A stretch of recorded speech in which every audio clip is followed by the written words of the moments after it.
दोस्तों, पश्चिम बंगाल के कोलकाता की जो केस थी वो अभी बुझी नहीं थी कि उसके बाद एक और देहरादून बस स्टैंड की घटना सामने आ जाती है।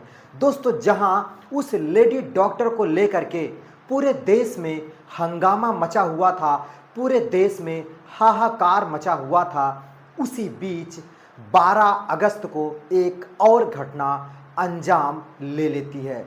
जी हाँ दोस्तों, मैं बात कर रहा हूँ देहरादून के बस स्टैंड की। दोस्तों, 12 अगस्त की शाम देहरादून के बस स्टैंड पर एक 15 से 16 साल की लड़की जो कि असहज तरीके से बैठी हुई थी और उसके चेहरे पर बहुत ही ज़्यादा डर था, घबराहट था और उसके कपड़े कुछ अस्त व्यस्त थे।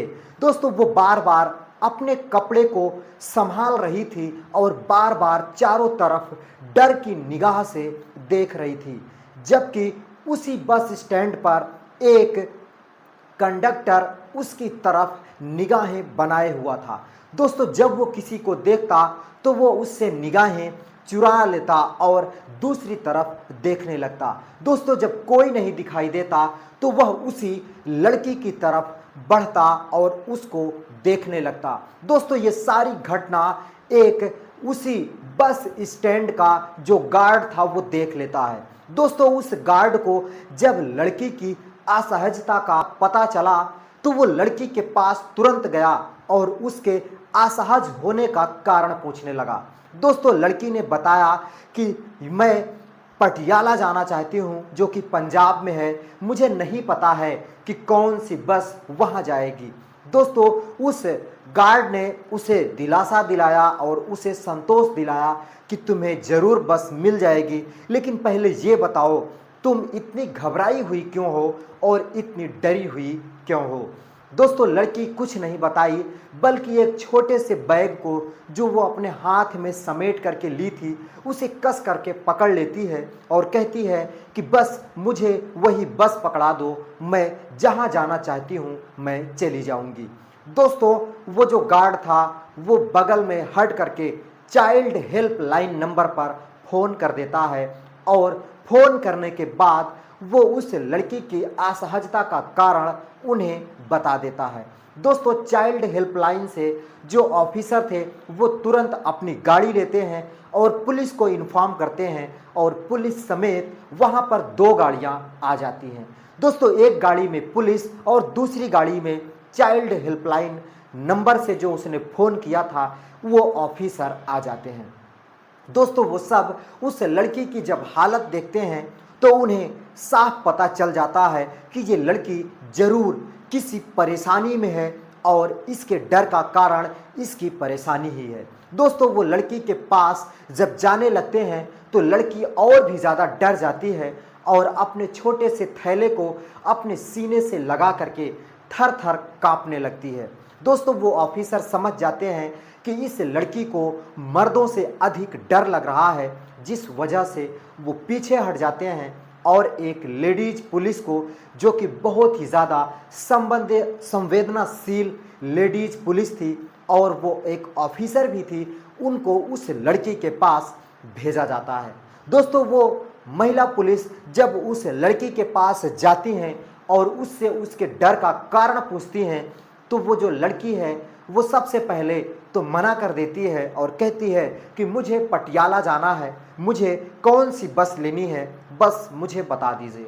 दोस्तों, वो जो महिला पुलिस अधीक्षक थी वो उस लड़की को दिलासा दिलाती हैं और कहती हैं कि बेटा, चिंता करने की कोई बात नहीं है, तुम साफ साफ बताओ कि तुम्हारे साथ क्या हुआ है जो तुम इतनी ज़्यादा घबराई हुई हो।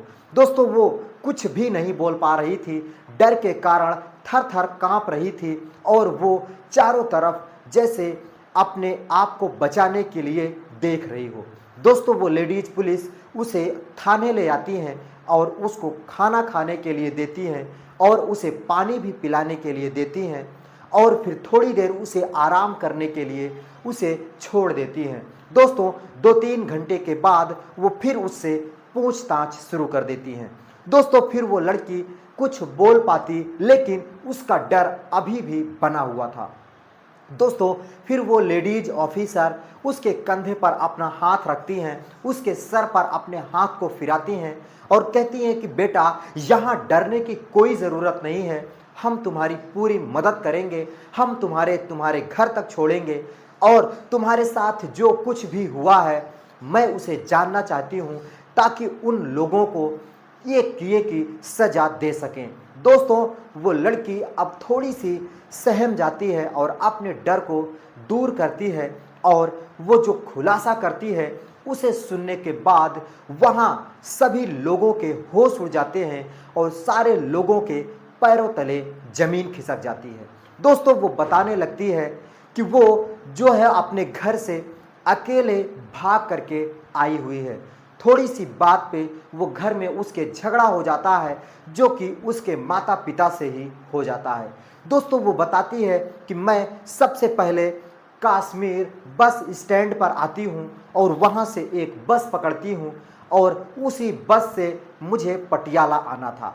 दोस्तों वो बताती है कि जब मैं बस नहीं पकड़ रही थी तो मुझे एक ड्राइवर ने बताया कि इसी बस में बैठ जाओ, मैं तुम्हें पटियाला पहुंचा दूंगा। बस उसके कहने से मैं बैठ गई और जब सारे यात्री रात को 10 बजे यहाँ देहरादून बस स्टैंड से उतर जाते हैं तो वो ड्राइवर और कंडक्टर हमारे पास आता है और वो मुझे कहने लगता है कि बस थोड़ी ही दूर है पटियाला, मैं तुम्हें एक दूसरी बस पकड़ा दूंगा जिससे तुम पटियाला पहुंच जाओगी। लेकिन इन सब करने का मुझे भी तो कुछ मिलना चाहिए। और वो कहने लगता है और मुझे उसी बस के सबसे पीछे वाली सीट पर लेकर के चला जाता है और वो कंडक्टर उस बस का जो गेट था वो दोनों गेट लॉक कर देता है और मेरे साथ वो दोनों अपने जो उन्होंने बस पकड़ाया था उसी का वो मेरे साथ गलत करके वो उसका वसूल कर रहे थे और उन्होंने कहा कि मैंने तुम्हें बस पकड़ाया है, मैं तुम्हें पटियाला तक पहुंचवा दूंगा, मैंने तुमसे कोई किराया भी नहीं लिया तो उसका मुझे तो कुछ तुमसे चाहिए ही।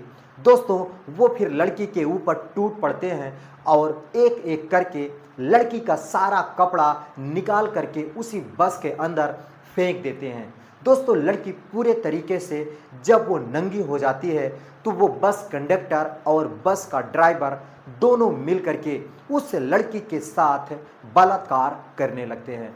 दोस्तों वो बलात्कार कर ही रहे थे कि उसी कांच से एक दूसरा बस ड्राइवर जो अपनी बस लेकर के आया था वो देख लेता है और आकर के उनसे कहता है कि तुम लोग यहाँ क्या कर रहे हो, जो कर रहे हो वो मुझे भी करना है।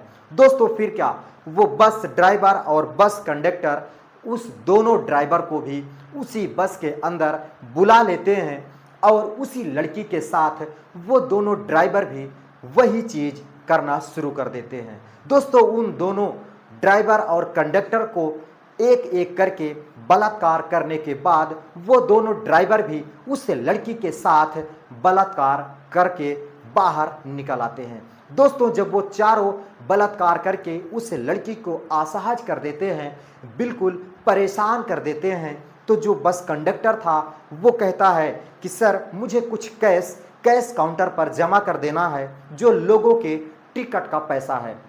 दोस्तों वो उस टिकट के पैसे को ले जा करके जब कैशियर के पास जमा करने लगता है तो कैशियर कहता है कि इतनी देर कहाँ हो गई और हर रोज़ तो तुम 2 घंटे पहले ही कैश जमा कर देते थे, आज रात के 12 बजे तुम कैश जमा करने आए हो, आखिर इतने 2 घंटे तक तुम कहाँ थे। दोस्तों वो बताने लगता है कि बस ऐसे ही कुछ काम था, लेट हो गया। लेकिन जब कैशियर डांट लगाया और सवाल पर सवाल पूछने लगा तो वो जो कंडक्टर था वो बता देता है और कहने लगता है कि वो लड़की अभी भी मेरी ही बस के पीछे वाली सीट पर है, अगर आप चाहो तो उसके साथ आप भी जा करके अपनी हवस मिटा सकते हो। दोस्तों वो जो कैशियर था उसकी उम्र लगभग 52 साल थी और वो भी तुरंत मान जाता है और उठ करके उसी बस के अंदर जाता है और उस 15 से 16 साल की लड़की के साथ 52 साल का कैशियर भी अपनी हवस मिटाता है और उसके साथ बलात्कार करता है। दोस्तों ये पांचों लोगों ने जब बलात्कार करके फुर्सत हो जाते हैं तो उस लड़की को उसी देहरादून के बस स्टैंड पर एक चेयर पर बिठा देते हैं, जो कि उसके बस का इंतज़ार करवाने लगते हैं। दोस्तों वो लड़की बड़ी ही ज़्यादा डरी सहमी थी और उसके चेहरे पर साफ दिखाई दे रहा था कि वो बिल्कुल डरी हुई है। दोस्तों वो फिर क्या, वो जो वहाँ का गार्ड था, जो उसी ने उसे जब देखा तो उसको संदिग्ध अवस्था में वो लेडी मिलती है और वो तुरंत पुलिस को फ़ोन कर देती है।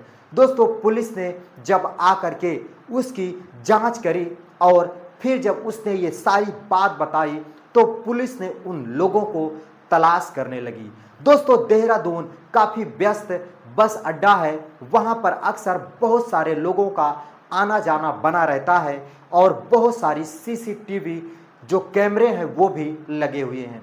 दोस्तों फिर क्या, देहरादून के बस स्टैंड की सारी सीसीटीवी फुटेज खंगाल करके निकालने लगते हैं और उसमें जब देखा जाता है तो पता चलता है कि उसी लड़की के साथ एक जो कंडक्टर है वो संदिग्ध अवस्था में मिलता है और उसे बस के अंदर लेकर के जाता है। दोस्तों उस कंडक्टर की फ़ोटो साफ थी और जब वो वीडियो फुटेज उस लड़की को दिखाया जाता है तो वो लड़की उसे पहचान जाती है। दोस्तों उसे पहचान जाने के बाद वो रोने लगती है और चिल्लाने लगती है। दोस्तों उस कंडक्टर की फ़ोटो जब वहाँ दिखाया जाता है तो उसे रंगे हाथों धर दबोच लिया जाता है। दोस्तों फिर क्या, उससे पूछताछ होती है और वो 4 लोगों के जब नाम बताता है तो सारे लोगों के होश उड़ जाते हैं।